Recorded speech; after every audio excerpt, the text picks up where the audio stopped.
This is English Language Arts Review, week 1 and 2, final term at ISI.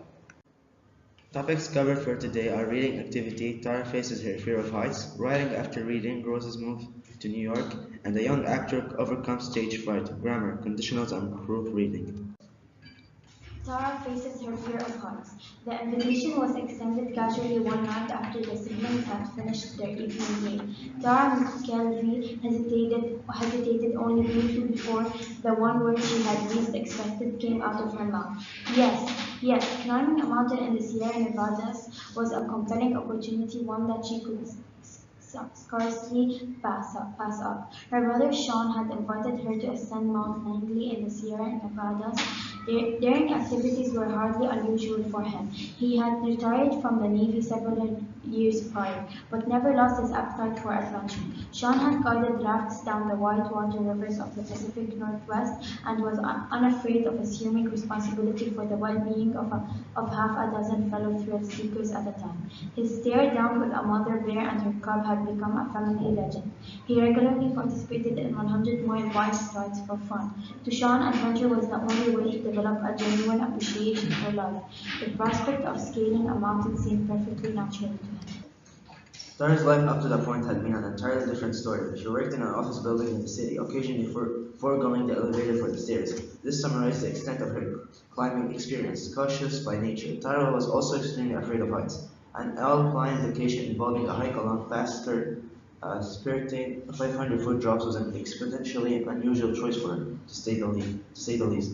Although Tara did not share her brother's philosophy on living the adventurous life, she was intrigued by the idea of a challenge and the sense of accomplishment that would surely accompany a strenuous ascent. The 14,026-foot mountain Langley was said to provide the finest mountain views that the Sierra Nevadas had to offer. From where you could see all the way to White Whitney, the highest mountain in the continental United States, the Owens Valley, and the mountains known as the Great Western Divide, which lie 14 miles to the east. Wait. She hiked the 10,000-foot mountain trail to a camp of Cottonwood Lakes, then along the New Iron Pass to Sequoia National Park.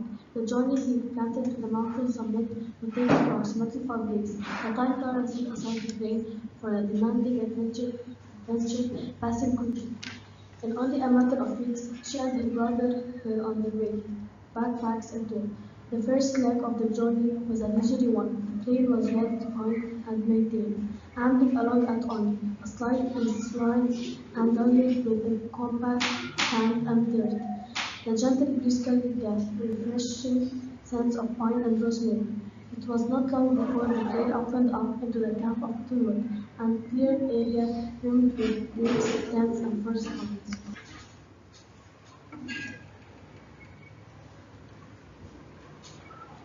The camp was a beautiful, tranquil place, but soon a sign of the challenges ahead would come.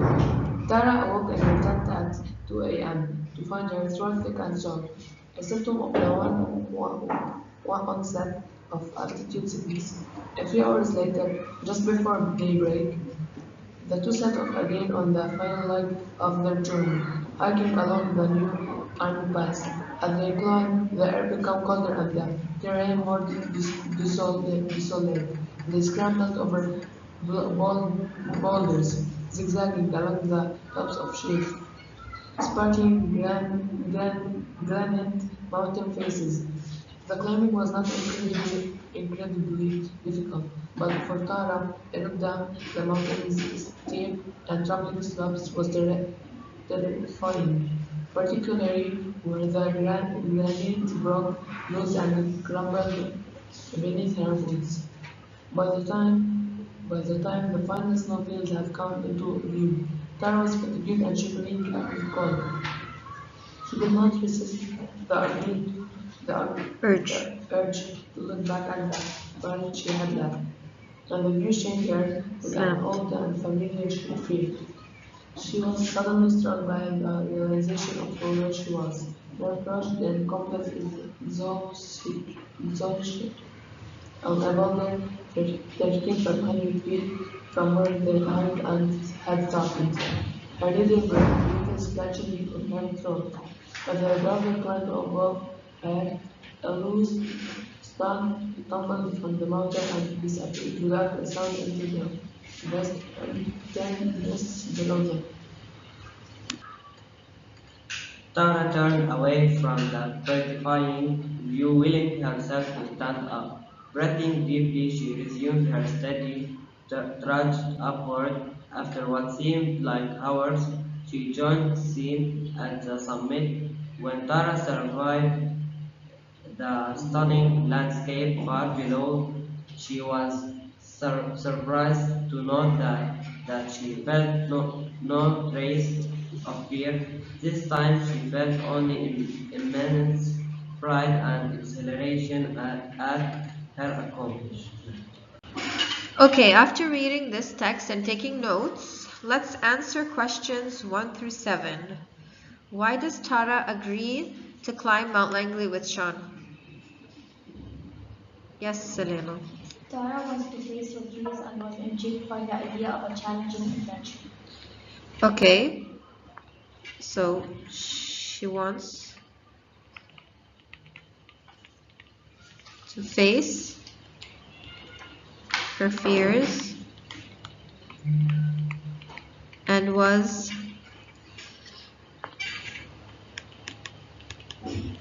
intrigued by the adventure.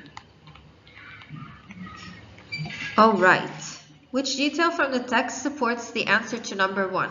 Now, usually you won't have questions that are multiple choice. However, this lets you think a little bit about why you chose to answer this way. Go ahead, Muhammad. B. B, can you read it, please? Yes, climbing the mountains in the summer Nevada was companion Opportunity that she could scarcely pass up. So here, she didn't want to pass it up. She didn't want to lose this opportunity. So it supports the answer that she wanted to go on an adventure, and you know that she had a fear of heights, so she wanted to face her fear as well. Okay. Now, what is the central idea of the story? Please do not mix this up with the theme of the story. Yes, go ahead. Ala.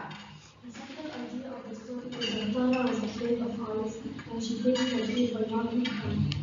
Okay. Tara, who was afraid of heights, faced her fears by going climbing. Okay, very good.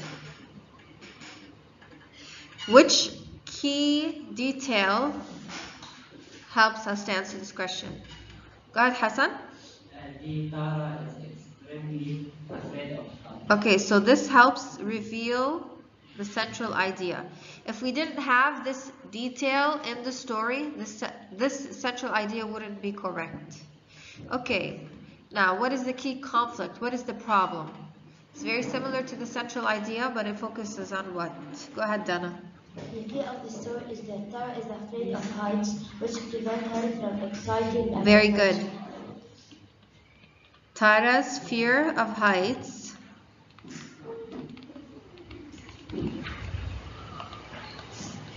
prevents her from doing exciting and new things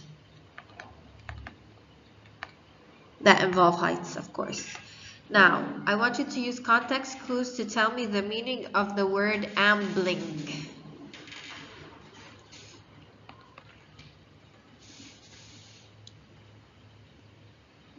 Ali? What is the meaning of the word ambling in paragraph 6? So we go back to paragraph 6, we read clues around it, and you figure out that the word means what? The term was not defined as a nickname. Ambling along only a slight incline and layered contact sand and dirt. So what do you think ambling could mean? Walking slowly. Okay, very good. Walking slowly. Okay, which clue from the paragraphs help you understand the meaning of ambling? Yes, Dana. D. D, a leisurely one. So because you're walking slowly, it's like leisurely for fun, okay? Rose moves to New York. Rose knew that something was amiss the minute she returned home late from soccer practice one evening, because her mother, Joelle, hardly seemed to notice her come in. Rose's mother always made a point of asking her how her day had been, and Rose would then inquire about Joelle's day. They would talk about their days in detail as they prepared dinner together, an important ritual for both of them. On this particular night, however, Joelle was sitting at the kitchen table with her laptop, tapping at the keys and completely engrossed in what she saw on screen. Although ordinarily very conscientious, tonight Joelle was remote and so completely preoccupied that she hardly looked up. Rose greeted her mother and stood there eagerly, waiting for a response. But Joelle just kept tapping and staring. She would click, then read, then click again, furiously poring over each bit of information, seemingly indifferent not only to Rose's late arrival, but to her return in general. Joelle paused only to jot down a few notes in a spiral-bound notebook. Rose now looked on with trepidation. Over her mother's shoulder, she could make out the flashing red banner of roadway relocation services. Rose's mother suddenly looked up at her apologetically, concern conveyed in her expression. Honey, I have just been offered a new job in New York. It's a great job, one our family really needs right now. So I have to accept the offer. I know you've grown to love Roanoke, but this is going to be a wonderful change for us, and we'll move just as soon as you finish your school year. Joelle smiled reassuringly, but Rose's face fell as she grappled with this monumental and distressing news. When her family had moved to the picturesque neighborly community of Roanoke just a few years ago, adapting to her new school had been no small challenge. New York was much bigger than Roanoke, and she had never ever been there. Let alone suspected that she would someday live there. What were New Yorkers like? Moreover, she had never been to high school before. What if she didn't fit in there? By the time Joelle and Rose had completed the laborious work of packing all of their belongings for roadway relocation services, it was summer, time for Rose to bid farewell to her friends. And before she knew it, she was riding her bike through her neighborhood. The rules in New York were very different. Getting around was confusing, and everything felt foreign. The city was more intimidating than she had imagined, and it moved at an unbelievably rapid pace. Rose was astounded when she finally came across something that resonated with warm familiarity. A group of kids close to her age playing soccer in a shady little park across the street from her future school. They resembled her friends in Roanoke and appeared to be having a great time. So, instinctively, she cycled in closer and dropped her bike on the grass.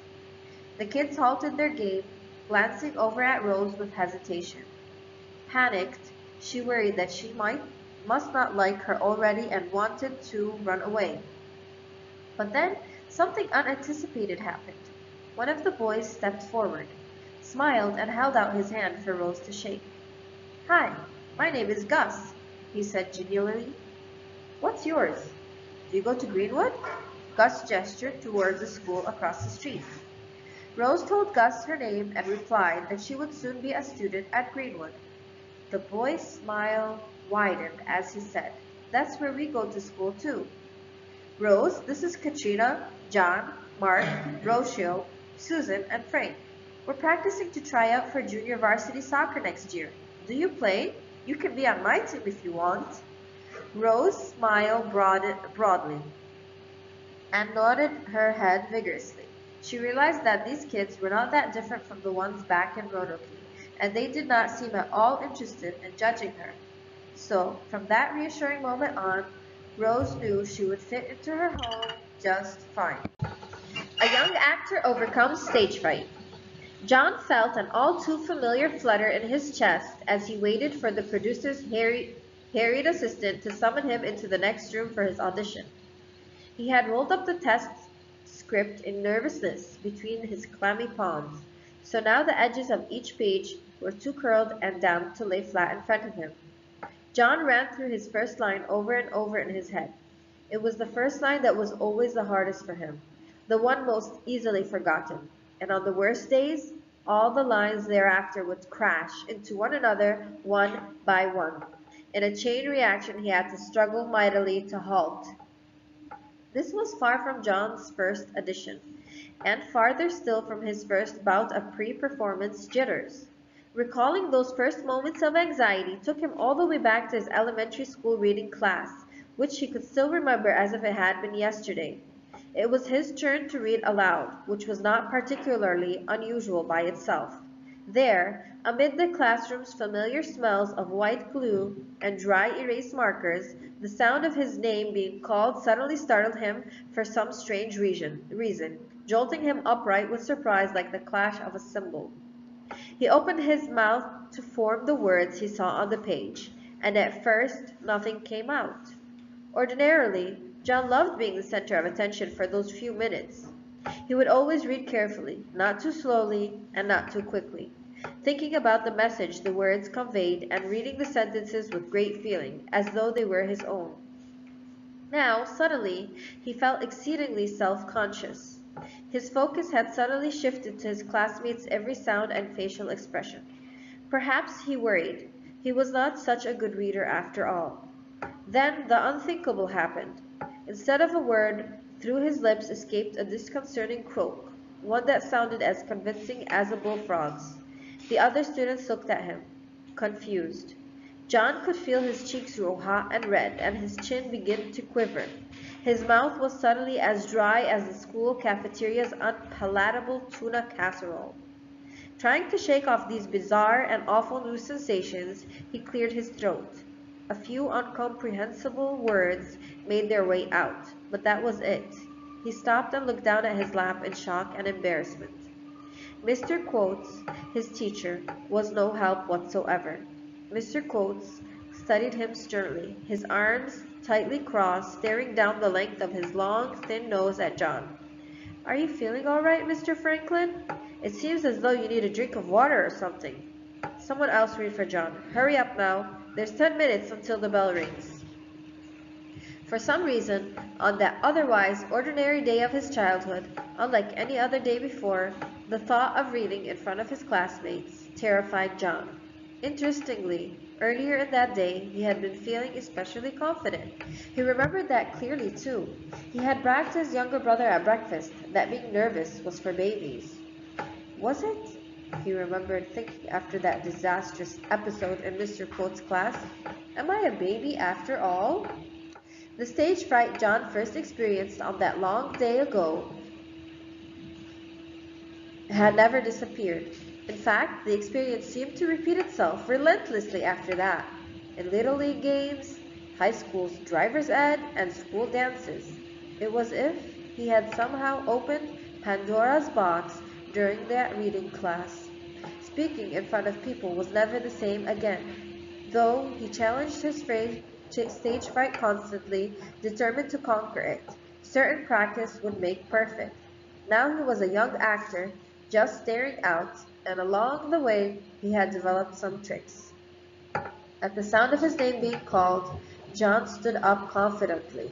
The show was on and he knew exactly what he needed to do. While the other actors in the waiting room looked unknowingly, he battled back his nervousness and strode purposefully toward the door. Just before entering the audition room, John stretched his arms above his head, then swung them in a windmill motion, taking a few deep breaths as he did so. Though John was still nervous, he was able to maintain his focus and read his lines perfectly. Even Mr. Coates would have been proud. So the writing prompt asks us to read Rose Moves to New York and Young Actor Overcomes Stage Fright to give you ideas about writing your own narrative fictional essay about someone who's overcome an anxiety or a fear or a phobia. You should have a setting, characters, a problem, a solution. You can show family, friends helping, or you can show a person's courage, okay? To help remove the person's worries. Now, let's brainstorm some ideas about some kind of fear that you'd like to overcome. Social anxiety, okay, that's one. Anyone else who had another fear that they spoke about? What fears did you write about? Or anxiety? What is it? What is it? Glass phobia, what's that? Fear of heights? Yes?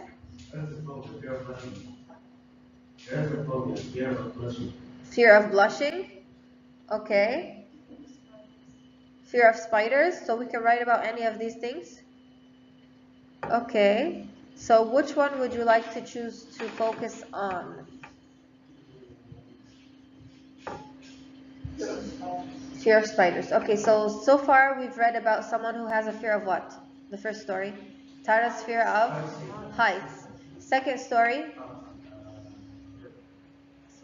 So it's like social fear of change. Okay, the third story. Stage fright. So now we want to focus on arachnophobia or fear of spiders. Okay, what would you like your title to be? Okay, we have fear of spiders. What else can we name it? Overcoming fear.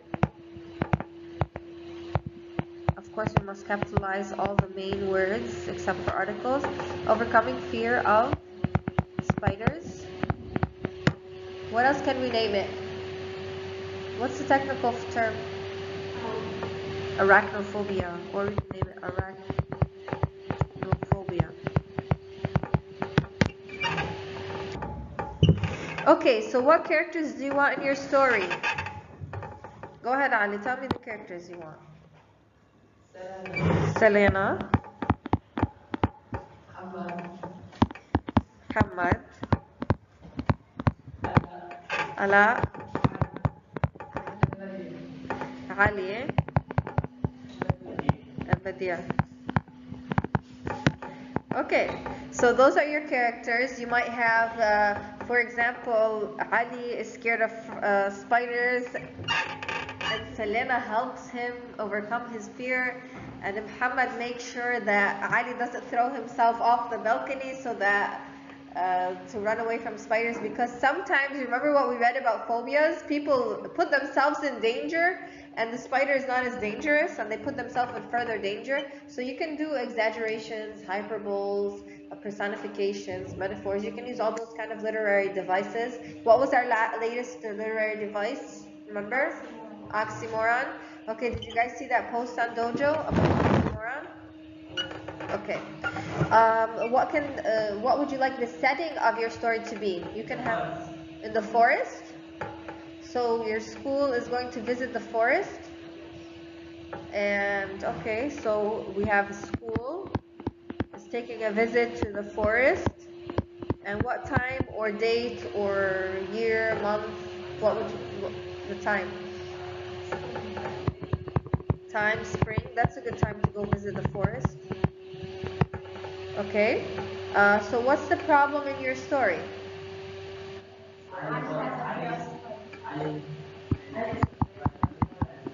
Ali's fear of spiders. What happens to him because of his fear of spiders?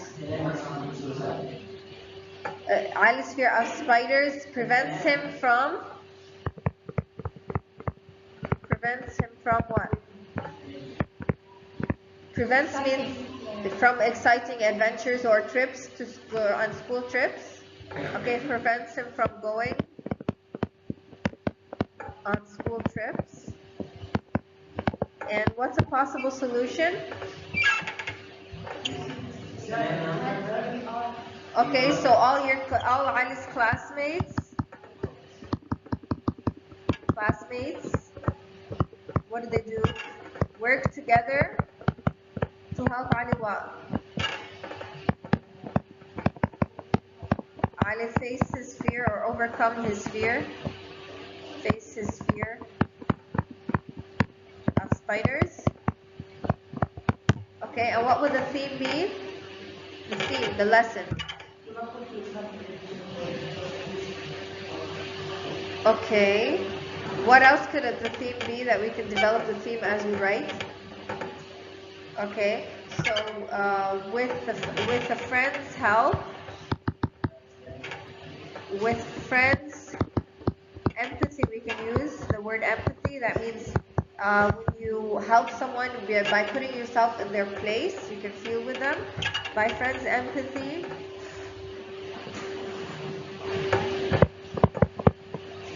By friends, empathy and collaboration or working together to help another friend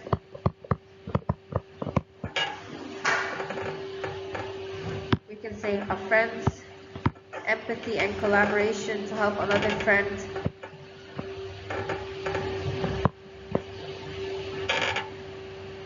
overcome their fear. So a friend's empathy and collaboration helps another friend overcome a fear.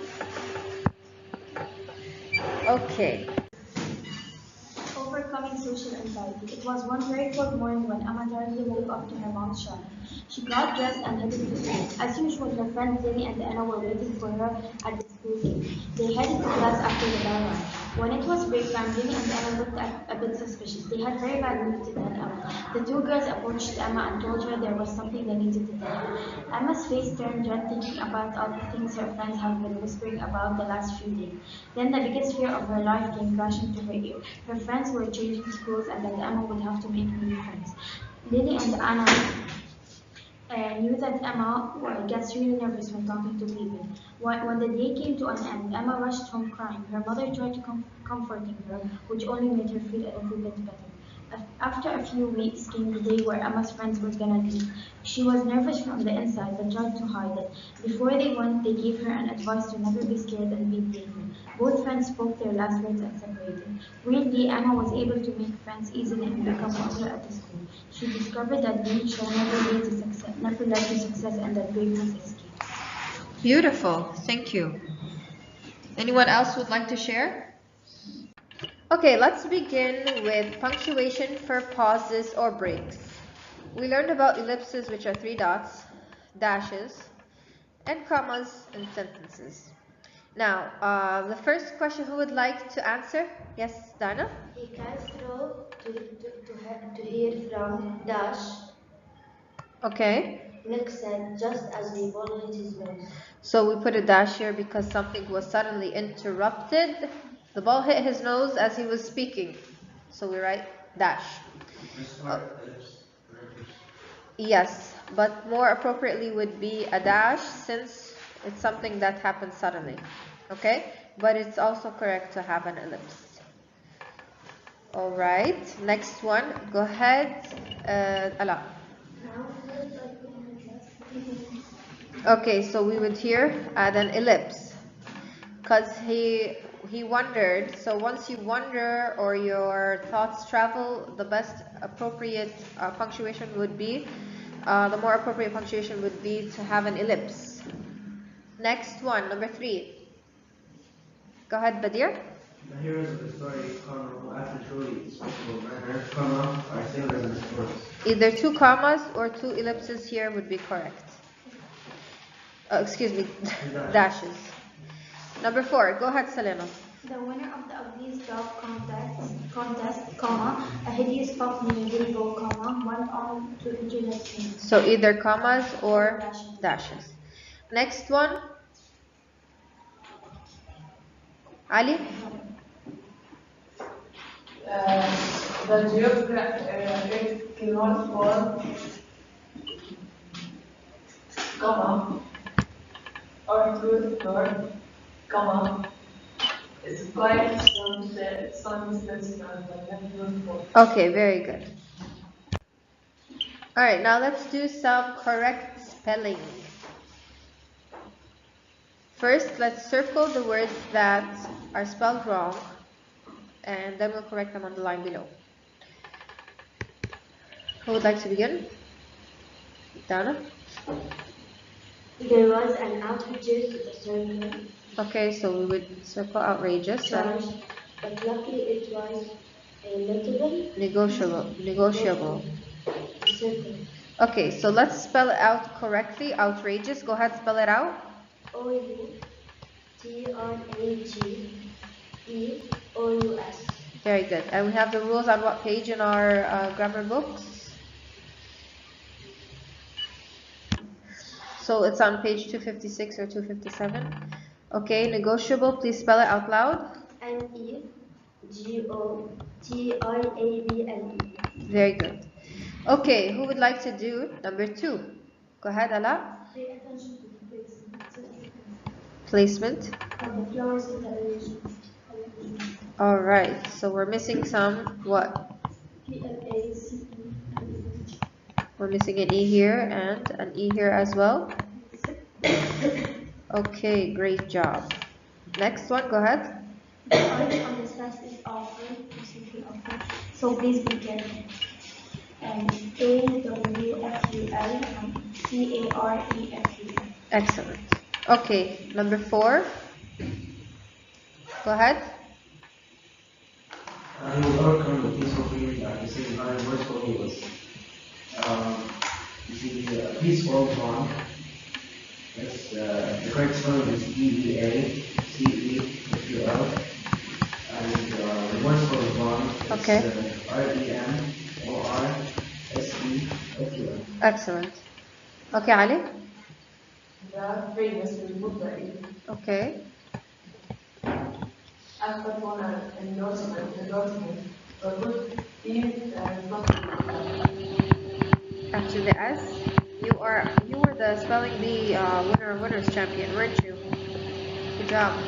Excellent. Okay, conditional and subjunctive moods. Here we have a little bit of confusion, so let's make sure that if you don't understand, please ask questions here. With the conditional moods, we have to make sure we understand the sentence first. I'll read the first one for you.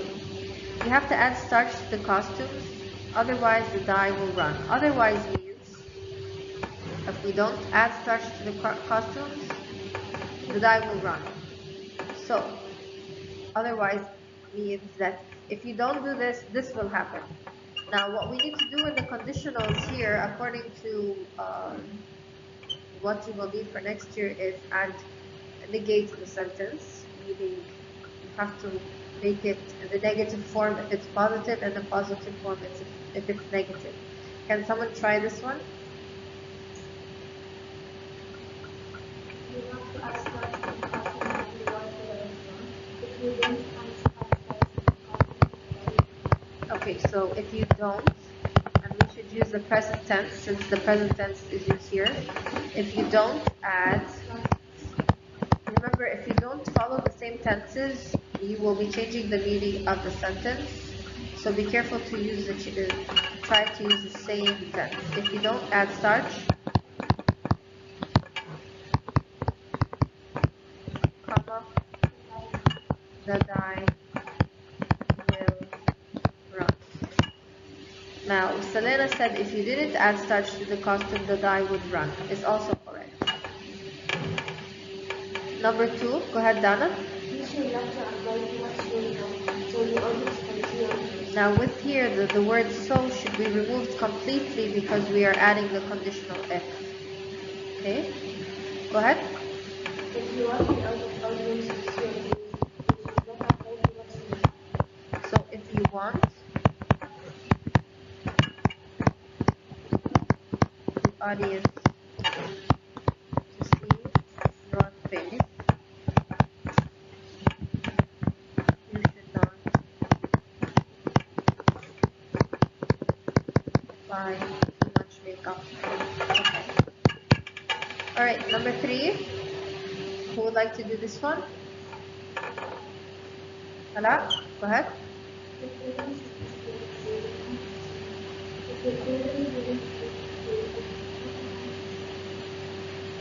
Okay, so if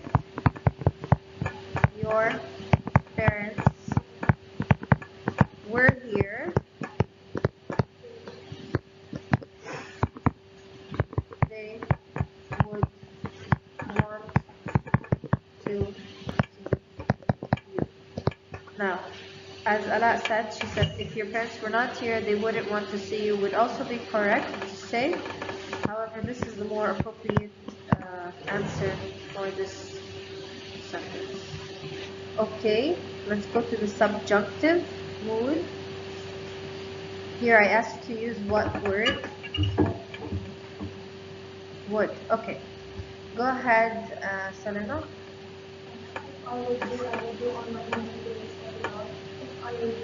We're on keep your mask off backstage. It's right there, number 4, the first question. Keep your mask off backstage because you will be going to the dark. You would see when you go to the dark if you keep your mask off. Okay. So you would see where you were going in the dark if you kept your mask off. Candice did not want to forget any of her lines. So how do I change this to the subjunctive mood?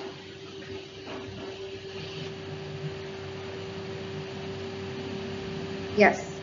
Candice hoped she wouldn't forget any of them. Okay, very good.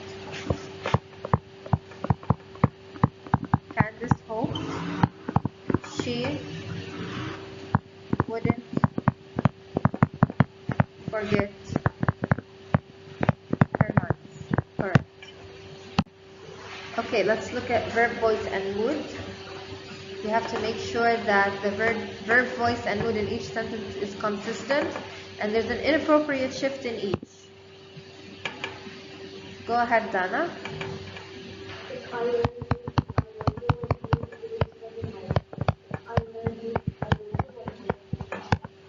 Excellent. So here's the inappropriate shift. If I were you, I would do my HW during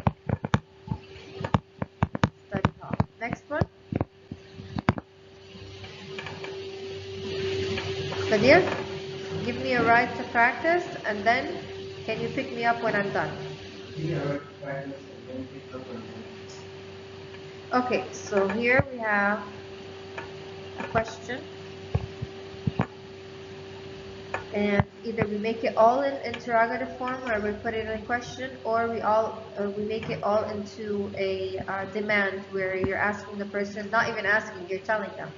So give me a right to practice and pick me up when I'm done, and you would remove the question, or you ask, can you pick me up, or can you give me a right to practice and pick me up when I'm done? So either would be correct. Next one, 3. Yes? Since she couldn't afford the whole thing at once, and she set up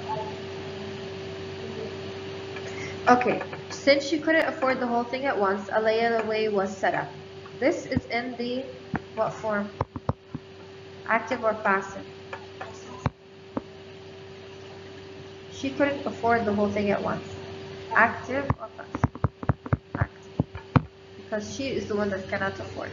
A layaway was set up. Here, is it an active or passive? Passive. So, in order for us to make this sentence correct, we must change either the active to passive or the passive to active so that all of it is in the same voice. As Selena gave the answer, go ahead and repeat your answer.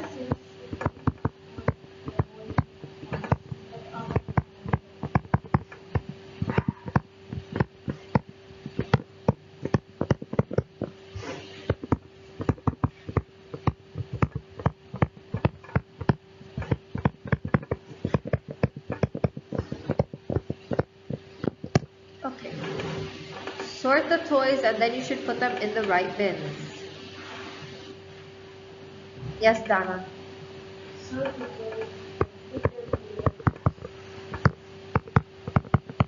Sort the toys and put them in the right bins is correct.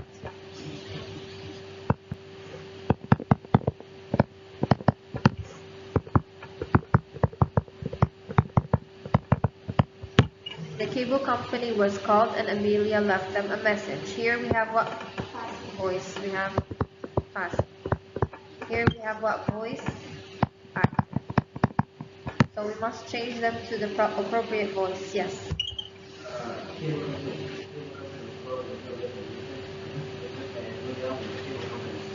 So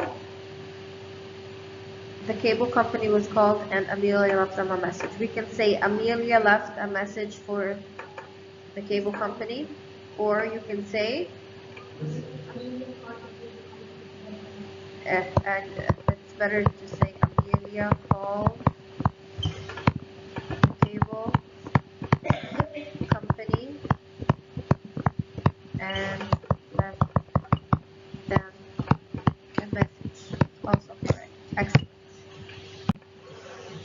Alright, conditional and subjunctive moods. Give me a sentence in the conditional form. Hassan.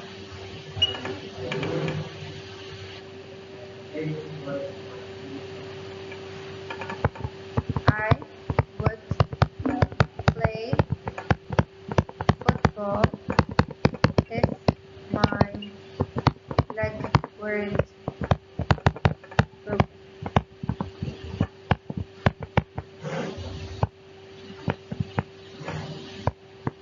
Okay, excellent. Subjunctive, to express a hypothetical or contrary situation. Yes. The mall were closer. I would visit daily. Excellent. Yes, Donna, expressing a necessity. Okay, I need to drink water to stay alive. You can also say, it's important that you come to work every day, or else you're going to lose your job. I need to drink water to stay alive. Go ahead, express a wish.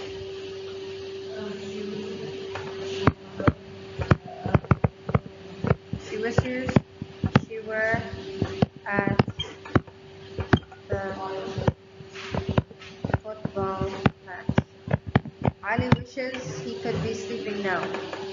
Okay, express a request in the subjunctive mood.